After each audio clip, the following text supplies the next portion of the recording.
이번 시간은 현재 시장의 방향성 그리고 전략을 좀 세워보는 시간 갖도록 하겠습니다. 오늘도 유진투자증권 글로벌 매크로팀의 안지선 연구원님 나오셨습니다. 어서 오세요. 네, 안녕하세요. 네.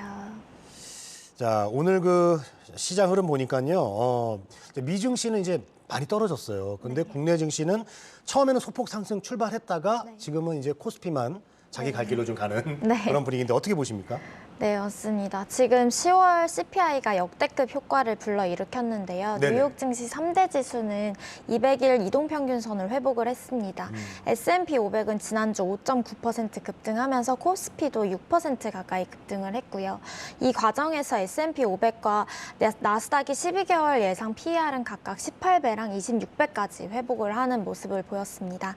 월가에서 가장 큰 권위를 인정받는 애널리스트 2명이 있는데 그 2명이 뉴욕 증시가 더 달릴 수 있다는 전망을 내놓으면서 조금 이제 증시가 회복세를 보이는 것이 아닌가라는 안도감을 좀 나타내고 있고요. 이 10월 CPI가 시장에 부여한 안도감은 연준의 전면적 시장 개입에 비견할 수 있을 만큼 강력하게 금융 환경의 완화를 불러일으켰습니다. 그러나 추가적인 밸류에이션 회복은 좀 기대하기에는 무리가 있어 보이는데요. 이 랠리를 베어마켓 랠리를 보고 있지 아직 저는 좀 약세장이 끝났다. 이제 랠리가 지금부터 시작될 것이다라고 보기에는 좀 무리가 있다라고 판단을 하고 있습니다. 네. 그러면은 그 일부의 어떤 연준 위원들의 매파적인 발언 때문에 잠시 지금 주춤하는 거다 이렇게 볼 수 있을까요? 미국 증시는. 네. 12월 말까지, 연말까지는 그래도 산타 랠리도 있고 조금 지수가 그렇게 크게 하락하지는 않을 것 같지만 이제 경기선이라고 볼 수 있는 200선, 그러니까 2,510포인트를 넘어서 크게 상승할 것이라고 보기도 힘들다 이렇게 보고 있습니다. 네. 자, 그렇다면 금주에 좀 확인을 해볼 매크로 지표 중에서 좀 우리가 중요하게 봐야 될 것들은 어떤 게 있을까요? 네, 금주에는 미국 ISM 제조업 지수의 방향성을 확인을 해볼 수 있는 11월 뉴욕 제조업 지수랑 필라델피아 경기 전망 지수가 발표될 예정입니다. 이 두 지표의 11월 전망치는 각각 마이너스 6.0포인트인데요. 전월 대비 동반 개선될 것으로 예상이 되고 있고요.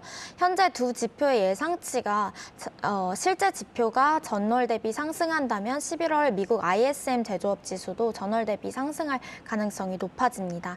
미국 ISM 제조업 지수가 상승할 때 국내 증시 내 업종 중에 12개월 예상 EPS 개선폭이 좀 크고 상승 확률이 높은 업종에 관심을 가질 필요가 있을 것 같습니다. 네. 참 이러고 보면 뭐 지수니 지표니 우리들이 정말 체크해야 될 게 너무 많네요, 진짜. 네. 그렇죠. 자, 10월 미국 CPI 이것 때문에 지금 뭐 역대급 반등이 나왔다라고 얘기하셨는데, 자, 미국 CPI, 10월 미국 CPI에서 우리가 눈여겨 봐야 될 것들은 뭐가 있을까요? 네, 미국 CPI를 조금 발라서 보면은 어떤 부분이 이제 소프트 랜딩을 기대를 하게 했는가 이거를 볼 수가 있는데요. 지금 미국 경제가 소프트 랜딩에 성공할 수 있겠다는 희망을 좀 성큼 끌어올린 것이 사실이긴 합니다. 그러나 여기서 한 가지 걸리는 것이 있는데 지난 7월에도 우리가 유사한 경험을 했다는 것인데요. 이번에는 다르다라고 판단할 만한 결정적인 증거가 이번 10월에 CPI에서도 좀 찾아보기는 어려웠습니다. 이번에 근원 CPI도 10월 중 전월비 0.3% 상승을 하면서 예상치를 밑돌았는데요. 근원 CPI가 두드러지게 둔화한 데는 두 가지 항목이 결정적으로 기여를 했습니다. 첫 번째는 운송 서비스였고요. 전월비 0.8% 오른 데 그쳤고 운송 서비스 중에서도 자동차 수리비나 항공요금의 기여도가 좀 컸습니다. 두 번째는 의료 서비스였는데요. 9월에 1% 급등을 했던 것이 10월에는 마이너스 0.6% 급락세로 돌아서면서 좀 이 부분이 기여도가 높았는데 이거는 이제 집계 방식 특성에 기인한 기술적 노이즈, 그러니까 통계적인 노이즈라고 볼 수가 있거든요. 그래서 이런 요인으로 힘을 보인다고는 볼 수 있다 이렇게 판단하고 있습니다. 속도가 좀 둔화되는 게 중요하다. 네, 그렇게 맞습니다. 볼 수 있을까요? 네. 알겠습니다. 자, 그리고요, 미국 고용으로 살펴보았을 때 이번 또 고용적인 측면에서 봤을 때는 10월 인플레이션이 어떤 또 의미가 있을까요? 네, 제가 지난주 한 3주간 계속해서 말씀드렸던 부분이 네. 고용을 같이 봐야 된다. 고용을 같이 봐야 된다. 네, 고용이 타이트한 시장에서는 서비스 물가 지수가 내려가기 어렵다. 이제 코어 CPI나 CPI가 내려가기 어렵다라고 말씀을 드렸는데 결론적으로 말씀드리면 고용 관련 지표들과 함께 입체적으로 살펴보았을 때 미국의 인플레이션 모멘텀이 정점을 찍은 뒤에 내려오고 있다는 판단을 할 수 있었습니다. 미국의 주간 신규 실업수당 신청 건수가 전주에 비해 7천 건 증가한 22만 5천 건을 기록을 했는데요. 향후 노동시장이 더 누그러질 것을 시사하는 것으로 좀 보고 있습니다. 지난달 미국의 생산직 및 비관리직 노동자의 시간당 평균 임금이 좀 역시 눈에 띄는 수준으로 상승 속도가 좀 둔화되는 모습을 보이고 있고요. 기대 심리나 정책이 줄다리기를 하는 인플레이션 제1국면에서는 노동시장의 균형이 매우 중요하게 작용을 합니다. 그래서 노동시장의 불균형이 좀 정점을 찍고 개선되기 시작을 하면 인플레이션을 빠른 속도로 꺾어내릴 수 있습니다.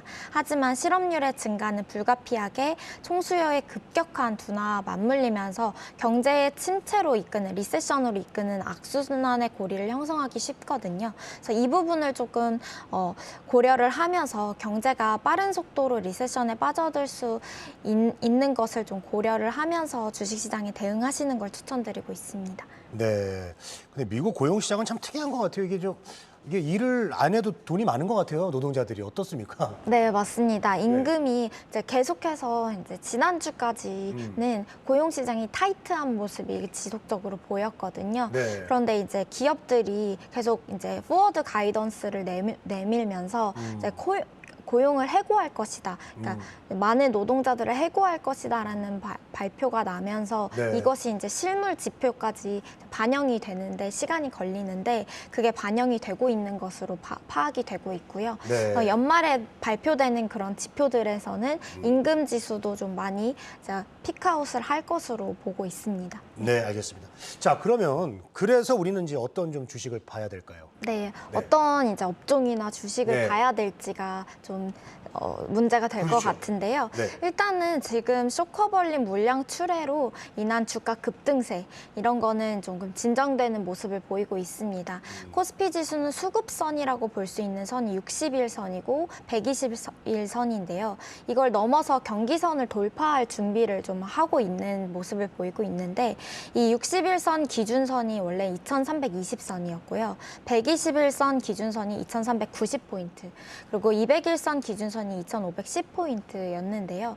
2510포인트를 상한으로 좀 랠리가 속도를 줄어들면서 좀 진행이 될 것이라고 판단을 하고 있고요. 이번 반등 과정에서 대부분의 업종의 밸류에이션 자체가 좀 높아졌다는 점을 감안해서 이익 증가율 저점을 형성을 하고 있는 그리고 개선 기대를 할 수 있는 업종으로 좀 접근을 하는 것이 바람직할 것 같다고 생각을 하고 있습니다. 네네.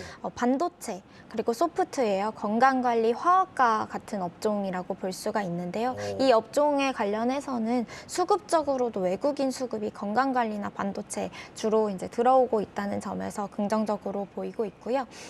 이익이 피크아웃이 예상되는 업종보다는 이익 추정치가 너무 낮아져서 지금 반등이 예상되는 업종으로의 역발상적인 접근이 오히려 유효할 것이라고 좀 보고 있습니다. 네. 자, 현 시장 상황 그리고 전망까지 좀 들어봤습니다. 유진투자증권 글로벌 매크로팀의 안지선 연구원 오늘 함께했습니다. 고맙습니다. 네, 감사합니다.